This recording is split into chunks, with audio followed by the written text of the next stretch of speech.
What's up, Mentors Collective? Good evening. On this show, I've got another awesome guest for you and a friend of mine. I'm moving. We were going to connect last weekend. We just missed each other, but I'm super excited to have him on the show. This guy's a social media rock star, personal branding expert, and I know you're going to get a ton of value out of this show. We're going to talk personal branding. We're going to talk marketing. We're going to talk thought leadership. And for those of you who aren't already following Justin Caviar on Instagram, guy's super interesting. I love the comic books. With that being said, Justin, thank you so much for coming on the show. Super excited to meet you and finally get on a call with you. Yeah, Jay, how's it going? It's going good. I had a good week. How about yourself? Doing good, man. Just every day, just getting after it. Every day that I open my eyes, I see the sunrise. It's another day to get after it. Amen, brother. Gratitude's number one. And for those of you who are listening to this and not watching us on YouTube or wherever we're streaming, Justin's got a beautiful background of Tampa right now. Sun is setting. And I'm super jealous. It was actually raining earlier, so it's actually pretty nice because that it's light behind you kind of looks like a beautiful sunset. Right. But meanwhile, it's like studio light. Yep. But anyways, let's just jump right into it. Justin, tell us a little bit about yourself and what you do for business, brother. Yeah, man. So I have a company called Media Lab Solutions, and basically we do branding, marketing, sales, everything. We take people from complete startups to good. We take good companies to great, and we take great companies to amazing. Everything that we do is a tailored approach. It's not a one-size-fits-all. A lot of these people they'll sell like packages and just generic packages. We don't do that. And, that's kind of hard for a company that has a lot of clients to do because it requires more capital up front. And it's actually more lucrative business-wise, if we're talking like analytically, numbers-wise, to not do that, right? But our biggest pet peeve and our core values in our company is communication at the highest level to the point where the client is getting annoyed that we're sending them updates, which never happens in business because it's always about getting more money, not taking care of the existing business. So that's basically what we do. I always tell people there's three parts of you could technically say any business. There's branding, there's marketing. There's technically four. There's sales, and then there's like retention, taking care of your clients, right? So you can have all the different pieces, different areas, but if they're not put together, you're not going to have a sustainable business, right? So I always like to tell people your brand is your house, right? You can have an amazing house, big mansion, golden archways. That's your brand. That's your house, right? But if you don't drive traffic to your house and nobody comes to your house, well, you're just sitting in your house by yourself, right? Flip it. You can have the best marketing strategy. You could do, direct DM. You could run, $100,000 a month in Facebook, Instagram ads. You could do SEO, Google, YouTube ads, everything, right? Think of a way to drive traffic to your website or your funnel, and it doesn't matter. Because if you don't have a good setup, you don't have a brand, what's going to happen is just like if someone came to your dirty house and it looks like crap and it smells, they're going to come to your house and they're going to be like, well, this place sucks. I'm out of here. And it's the same thing with your brand. When they go to your social media, right? When they go to your Instagram, when they go to your LinkedIn, when they Google your name, what pops up, right? If nothing pops up, you're not even going to get a chance to talk to these people. They're just going to move on, right? That was one of the biggest things with you. Well, we connected. You're verified on Instagram. You have a lot of following. You have good content. Like all these things make a difference. When I Google your name, your companies come up. You're an authoritative figure, right? And that's the reason why I was talking to you. I get thousands of DMs all day, and I don't respond to half of them, right? But I responded to you. Why? Because you have the setup. And our job is to identify exactly what the client is trying to get to, identify their idols, mimic their behaviors, reverse engineer exactly what gets someone from good to great, from great to amazing, and really identify what the client needs to get to the next level, right? And on top of that, having impeccable communication, over-delivering, never under-delivering. And yeah, I mean, do some of these clients, we'll agree on something, and I'll send them like 3 more offers, 3 more features on their package that they bought that they didn't even know it was coming. And I just do it on purpose because I want to over-deliver every time. And that's essentially what we do. So branding, consulting, marketing, full circle. Love that you said that, and love where your head's at. I call them my pillars when I talk about these things. Yeah. And, like you said, people are starting a business or running a business, and it's like if I only had a little more traffic, if I only could convert a little bit more, if I could only improve my product or service just a little bit. But there's so many different pieces and facets that go into growing a company. As you know, as we know, there's so many different elements And Yeah. trying to package that in a marketing bundle for a company as a one-size-fits-all It's hard. might look good on paper. I mean, when I'm on a landing page, I'm like, how much is this going to cost me? I want to see a number figure, and I want to know what I'm getting. Yeah. But in marketing and in our space, that almost never exists. And if Right. it does, be very skeptical. We do our best on our end to compartmentalize and package things with pricing and discrete elements that they're going to get with each package. Right. Yeah. But you can't check out on our website. Every button leads to a call, and that's for a very specific reason, as you probably know. Talk to me a little bit about your packages, though. I know you do everything custom. What falls under your umbrella? What falls under the wheelhouse? Yeah, I mean, really anything. It could be anything from growing your presence online. Like we could start with branding. I always like to build the foundation with my clients because it's funny that everyone will always come to me, Justin, right? You do Facebook ads. You have all these like good media buyers, like all these things, right? So it's funny. I go, okay, cool. You want to learn Facebook ads? You want to learn Instagram ads? Yeah, Justin, tell me, what's the secret sauce? And I was like, okay, if you start running Facebook ads right now, you might as well open this door real quick and just throw cash out the window. Burn it. You might hit Burn the it, Sykes baby. building. You know why? Let me close this so I don't get attacked by a pigeon or something. You know why? It's because you can run all the ads in the world, just like you can drive everyone to your house. But if you don't have the foundation, if you don't have the brand, if you don't have the setup, well, once they get to your setup and your brand, they're going to be like, oh, this sucks, right? Versus all your competitors have a complete setup. You Google your name, just like you. If I Google your name, all these different criteria and all these credentials pop up. So you're set as an authoritative figure. You have leverage over your competitors versus someone that doesn't have that, doesn't have a Google panel, isn't verified on anything. It's kind of like you having a football team and your football team is natural and you're playing against another football team and they're all on steroids and growth hormone. 100%. Especially nowadays. Yeah. We're competing in... everybody and their mom has a business as an entrepreneur, is trying to repackage the same thing and sell it in a specific way. Yep. So 100%, if you don't have the credibility, the authority to back it up, if you don't have reviews, testimonials, video testimonials, people that you worked with, you're going to be throwing money in the trash can trying to advertise against these guys who have these monster offers, monster authority that have been doing this forever. Trained pixels. Yep. So, the crazy thing though, I'll tell you what, Jay, is that those people that maybe they don't have thousands of testimonials and their profile is okay, but they have the skills. Like, let's assume that they have the technical skills that actually help someone, but the people don't have an amazing outlook, like the top people that you would name, like the Grant Cardones or whatever, right? Those people will actually do better for you because they don't have as many clients. They have more time, and they want to make sure every single client, right? Every single client, they perform at a high level because they only have a small pond, right? Versus if you get a big name, you're never going to talk to the big names, but you'll pay them because they have the big name. Yep. You go work with VaynerMedia, try and get their marketing team. You think you get Gary Vee? Yeah, you think you're going to have face-to-face calls like this with Gary? No. Yeah, you sign up with Otter PR. You think you're getting Jay Feldman? You're not. Absolutely not.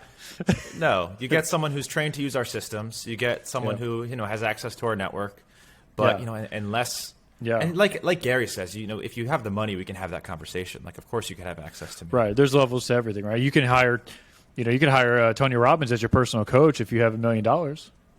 Yeah, exactly. Conor McGregor, Andre Agassi, seminars with them. Yeah, all these people. So, but coming back full circle is the reason why I said that is, as big as we grow, as many clients as we have, I want to have the same core values at 10,000 clients, right, that we had when we had our first 100 clients. Yeah, absolutely. And being able to scale that. And that's not easy. That's not easy because anyone that knows about business, they'll be like, well, that's stupid because, yeah, you might not be on top of the ball with every single client, but you have 10,000 clients. So you either have to hire way more help, which is going to cost you more capital, right? Or you can get back to them in a week or two, right? So I think short-term thinking, that is actually a better decision, right? Like if you were going to go bankrupt, that's a better decision. It's just make as much money as possible, and then the business reputation is shit. It goes down the drain, right? But if you have a sustainable business and you actually want to do this forever and you care about your reputation, you have to spend the money in the beginning when you're growing to take care of the clients. Even if you're a big business, you have to act like a small business, because in 5, 10, 15 years, when you have like barely any disputes with any clients and they talk about how amazing you were, they love you. They'll talk about you like you're a god. You're like, oh, that Jay, he was on the phone with me. He helped me out. He actually cares. And that's the biggest thing with people, is they need to know that you actually care versus you just want to take their money.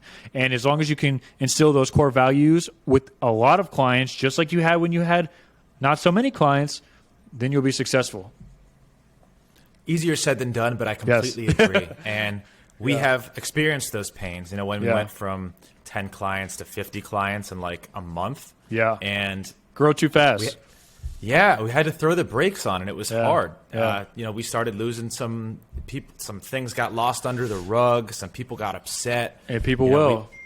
And it was a scary thing. Well, think about it, Jay, right? Like when people have miscommunication, right? In anything, relationships, career, your clients, your wife, your husband, whatever. When it comes to communication, if there is like a mislap in the communication, there's like a kink in the system, I'm not going to assume the best. Yeah. I will always, and everyone will always assume the worst. Right? So they're not going to give me the benefit of the doubt and say, oh, Justin, he was really busy. He has a lot of clients. Yeah, haven't heard from him in 2 weeks. Yeah, haven't heard from call. Yeah, they're not going to be like, what, but let's give him the benefit of the doubt. He's probably busy. No, they're going to be like, this guy lied to me. This guy's a dirtbag. Oh my God, I want my money back. They're going to cry bloody murder. And it could easily be that you are just packed. Like, this game, like me and you, we have similar companies. We're doing content. We're doing advertising. We're doing branding. We're doing clients. We're doing, all the accounting stuff. Like, all these things you have to do. You have to make sure everything's lined up. Oh, did you pay the studio rent? You got to get new equipment. Did that come in? Oh, that light broke. We got to fix that. All this shit, right? So there's so many things to do, right? So technically that could be a good excuse. But client, we'll just name him, Johnny. Johnny's not going to think that Justin was super busy. Johnny's going to think that Justin doesn't care. So yeah, and that's where expectations, delegation, and systems really come into play. Yes. And that's something that we learned scaling. I've never scaled a company that's this big. Yeah. And it becomes super important to not only have the right people in place, but for those people to have automated systems of communication, expectations, check-ins, all the things that make a customer feel that they're appreciated in communication. And these are learning curves that you learn as you grow. But growing too fast can destroy you. Yes. And your name and your reputation and everything. Yeah. Yep. Yeah, couple bad reviews out there, couple angry customers, destroy you. Yep. So for those of you scaling right now, be very careful. It's so easy. Just care. It doesn't cost any money. Even if it's a text message or a WhatsApp message or an email, just sending them updates and asking them, like, what's your progress? And this is where I see you. And these are the things that you need to get done in order to elevate your business to the next level. That doesn't cost any advertising money. Yeah. You know where people go wrong, I think, is greed. They do try and they look for the next sale. Sell too many people, even when they're overwhelmed. And then, they sell first, figure it out later. Yeah, and we fell victim to this too. Mistake. Yeah, it's hard. Yeah, you gotta know when you're overwhelmed, when you're at capacity, and pump the brakes and put the systems in place so that you can scale. Yeah, and that's, like I said, easier said than done. Those systems are how you're able to go from one level to the next level. So talk to me about some of those systems that you put in place to be able to scale your company. Yeah, so I'm very, very keen on this specific aspect of business. Stay in your lane. This is your frame, right? So we have a frame right here. In the movie business, I used to live in LA, and I used to be on a lot of sets that they would film for MTV and Cinemax and HBO and all this. And they used to be whatever's in the frame. Have you ever been on a movie set before? Yeah, a long time ago. But Okay. So on a movie set, if anyone's never been on a movie set, when you go to these studios, first of all, it's like a warehouse, right? And then you walk in, there's drills going, there's handyman, there's wires everywhere, there's 2x4s. It looks like Home Depot. But then where the camera is, it's like a hallway in a high school that they're filming a sitcom, or they're filming a Nickelodeon movie, right? Or a TV show. And what they say is whatever's in the frame has to look perfect. But outside of that frame, in any movie studio, Warner Brothers, I've been to Warner Brothers. I've been on set. Some of my buddies were in big-time shows with A-list celebrities. And you would be surprised. You think that this is like this glorified thing. No, it's like a warehouse.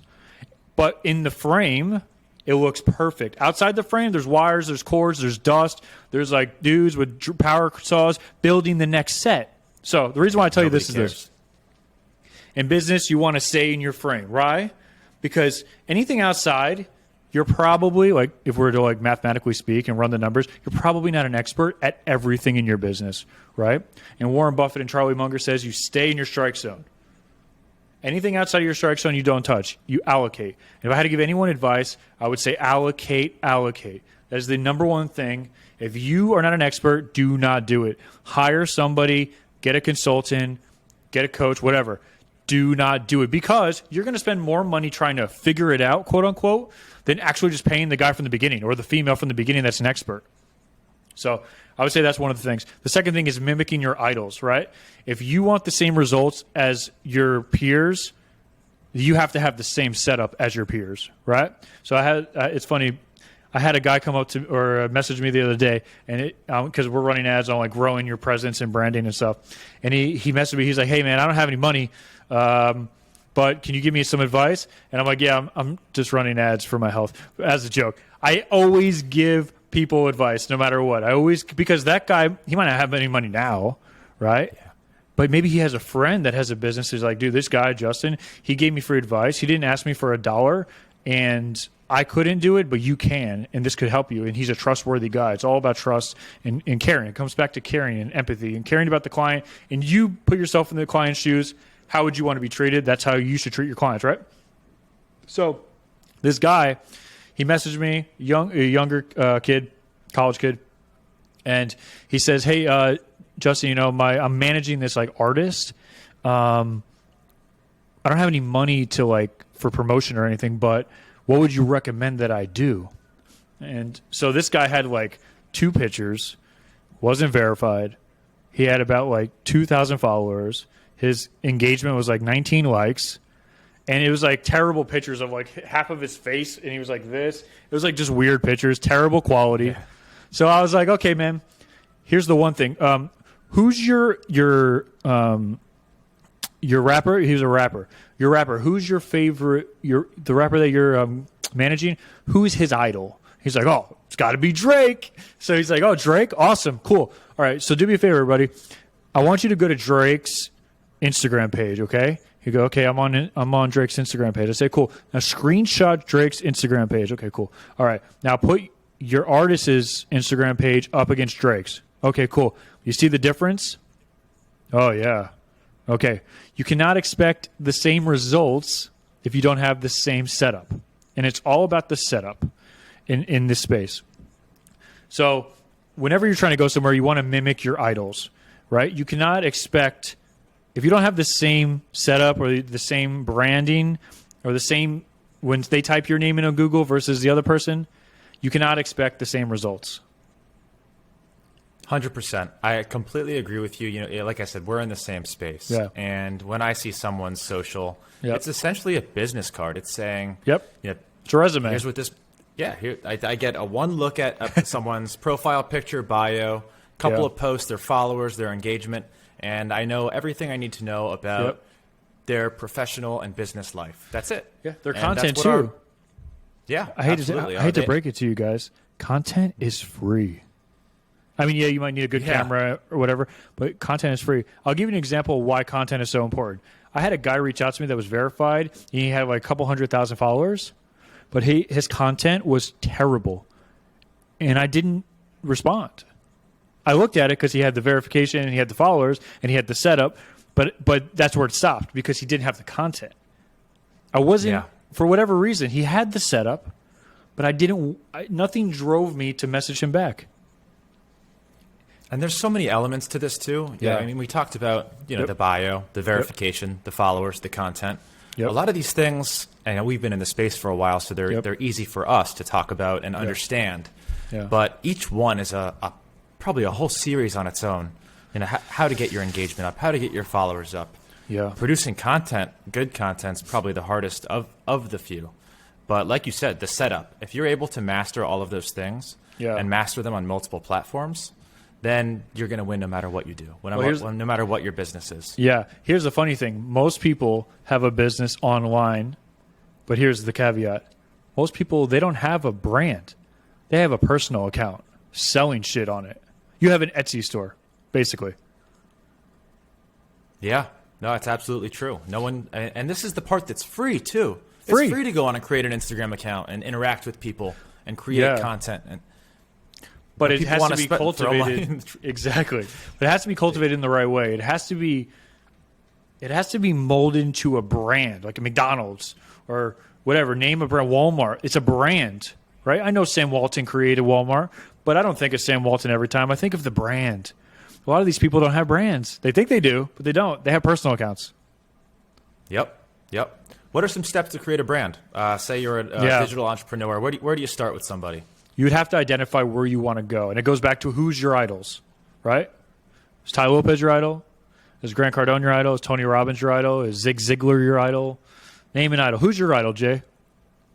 Tony Robbins. Tony Robbins. Tony Robbins. That's my dude. Probably couldn't get any bigger than Tony Robbins, okay? No. But I mean, Ty Lopez is big, but he's different. I mean, his brand Completely is different. Ty Lopez is all about money and girls and wealth. Yeah. Whereas Tony Robbins is all about empathy, giving back. Well, we have in a different way than Gary Vee. Yeah, Gary Vee is all about hustle and grind, but he also cares. Where Tony Robbins is definitely a really good example, right?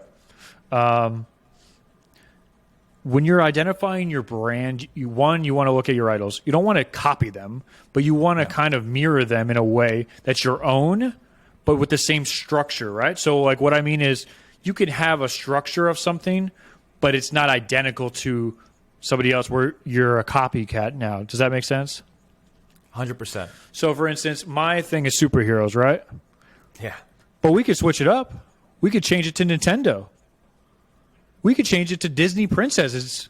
We could change it to... Consistent. That's all that matters. We could change it to space, astronauts. We could change it to, like, traveling. I could do, like, the carousels that I do with all my superheroes. I could do it with, like, the 7 wonders of the world. I could have Egypt and have, like, King Tut and mummies and with business advice, right? But it doesn't matter. The point is that you have to identify what works for you, but it's the same sequence as your idols, right? So when you go to Tony Robbins' page, you're not going to reproduce the same stuff, right? Because he's a different person and he's on a completely different level. In a different generation. And completely different. Yeah. Completely different. Like, we're talking like giants versus like ants. But yes, at the same time, if you do identify like the algorithm of the way that he works, you can definitely extract that and make it your own with the same system sequence. Now you have your own brand, you have your own theme, but it's your own, but it's in a specific professional way that's a proven system like Tony Robbins, right? You're not going to have the same theme as him. Yep. You have your own personal theme. So the first thing is I would identify what your brand is. What do you want to be looked at? What are some brands that you idolize? That would be one of the first things I'd do. You spoke about giving free advice, and yes, same thing. People come to me saying, listen, I really want to be a thought leader, but I don't have $4,000 a month. And I'm like, that's fine. Like, where do I start? And I always say, pretty much the same thing as you. Who do you want to be like? Who do you follow within your space that you respect, that you consume, and you enjoy and you share? Yeah. Look at what they're doing. Look at their top content. Go back years. See what's doing the best, what people are engaging with. Yep. Save all of those posts and then make them your own and restructure them. And you do that for 6 months, and I guarantee you'll be successful, as well as figuring out how to drive traffic. So we're on the same page. Yeah. It's like you hearing a song on, Spotify or Apple Music or whatever, and then first you're like, this song kind of sucks. And then you hear it again because it's on the top 10 playlist, or it's on it's like the top hits or whatever. And you're like, this song's okay. Okay, this song is cool. And now it's 2 weeks have gone by. You've heard the song because you're just like driving your car. We both have Teslas, and you're driving in your car. You hit Spotify. I have Spotify hooked up on my car, and then boom, you just hit the top hits or whatever, today's hits, and you just go down. You hear a song, this song kind of sucks, and then you're like, oh, okay, this song's pretty good, and then you hear it, and after a month, you're like, I actually like this song. Yeah. Right. Yeah, so and you that's see content stuff enough. Yeah, it is. So at first you're like, go okay, his content. Bombarded with somebody's content Yes. over and over again. Who are these superheroes with this marketing tactics? Oh, superhero marketing. That's Justin. Yep. They see the superhero, they know it's you, and Yep. that's branding. Yep. That's a brand. Yep, a brand, it's a theme, but it's structured in a way that it's not just me posting content, because that's a personal account versus a brand. Yep, 100%. All right, brother. We're 25 minutes in. I like to end these episodes the same way every time. This is Mentors Collective. I'm all about mentorship. Yeah. I'm all about gurus. And we're in a similar space, so I'm curious to see what your answers are. All right, Who's shoot. the number one mentor guru that you look up to, consume, and try to emulate? Tony Robbins. Yeah. Yeah, I mean, it's hard to he's a be. legend. It's hard to be Tony. Tony's. He's the OG. It's because he cares, actually. Yeah, But he cares he- on the biggest scale. Yeah, and I believe him when he says that he does. Yeah. Gary Vee talks empathy and says that he cares. I'm like, I don't know. I don't really I mean, I'm know. sure he's a nice guy, and I'm sure he cares to a point. But Yeah. listen, he's either the best actor in the world or he actually cares. But Tony Robbins is my guy, and I believe him. Yeah. Yep, 100%. Yeah. And number one book that you recommend people consume and read? That's good. That's a good question. Can I say two? Sure, give me three if you want. Can you hear the train? Oh, yeah. I used to live in New York City doing these podcasts on Jesus. 34th and 2nd, and everyone's like, what are all of the sirens in the background? Oh my god! I'm I thought like, I bought this. It's New York, baby. I'm sorry. We got this expensive mic, and it doesn't have doesn't take out the background noise. Maybe in post-production. Yeah. Okay, so books, I would definitely say I have two. First one is The Laws of Human Nature by Robert Greene, the same guy that did 48 Laws of Power. If you ever want to understand a book on psychology and why humans do the things that they do, there's no better book. Mainstream, there might be a medical textbook that's better, but there's no better mainstream book on human psychology and why people do the specific things that they do than that book, Laws of Human Nature by Robert Greene. Laws of Power was a great book, too. Yeah, 48 Laws of Power. They actually banned that book from prison because the inmates were manipulating the guards and getting out. Really? Yeah. That's a great marketing rumor for the book. I don't know if it's true or not, but people's going to buy the book after hearing that. Yeah. It's really it's pretty crazy. What's your second? And the second book would be Poor Charlie's Almanac, Charlie Munger's book. It's a thick book.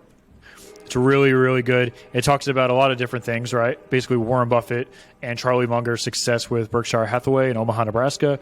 But my biggest takeaway from that was what I said earlier, was stay in your lane. He only focuses on, they're baseball fans, and Ted Williams was like their guy because, they grew up in like the 30s, 20s, 30s, and 40s. So Ted Williams was their guy, right? And they said, here's a strike zone. You want to hit what's in your strike zone. Anything outside your strike zone, you don't want to swing. You only get so many punches, right? That's why they choose like big companies like Coca-Cola and I think Berkshire Hathaway, they own Dairy Queen, they own Geico. Lots of Apple. Yeah. But they actually own Geico and Dairy Queen, I know for a fact. Oh, and shit. And then they have real estate. Yeah, so like Dairy Queen is a franchise, and then Geico, and it's under Berkshire Hathaway. So basically they own it. And they own a ton of other shit. But the point is that book really emphasizes like focus on what you're good at, and then anything outside of your strike zone, don't swing. Yeah. And goes along with Buffett's strategy. Formulate a strategy that works for you. Yep. And stay unemotional and consistent, and you'll win eventually. Yep. Love that. Love Munger. Yep. I don't know if you're in the market and stuff, but today was brutal. Yeah. Today was absolutely brutal. Yeah. But anyways. I know a lot of people Justin, that lost a lot of money. Yeah, I lost a Tesla today. Anyways, brother, thank you so much for coming on the show. It was a blast. For anyone who wants to find you, connect with you, talk to you, consume more of your stuff, where should they find you? The easiest way to contact me is on Instagram at Justin Caviar. So just Instagram at Justin Caviar, my first and last name. Other than that, I mean, you can Google me. You can hit me up on LinkedIn or whatever. But we go through every single message, me and my team, because that's where we drive traffic and all that stuff. So the best way to reach out to me is on Instagram. Beautiful. I'll put all your handles and your links down in the description wherever you're listening. Yep. And Mentors Collective, thank you all for tuning in. Hope you enjoyed this one. And Justin, my brother, thank you so much. And we'll talk a little business after the show. Sounds good, brother. All right. All done. Uploading.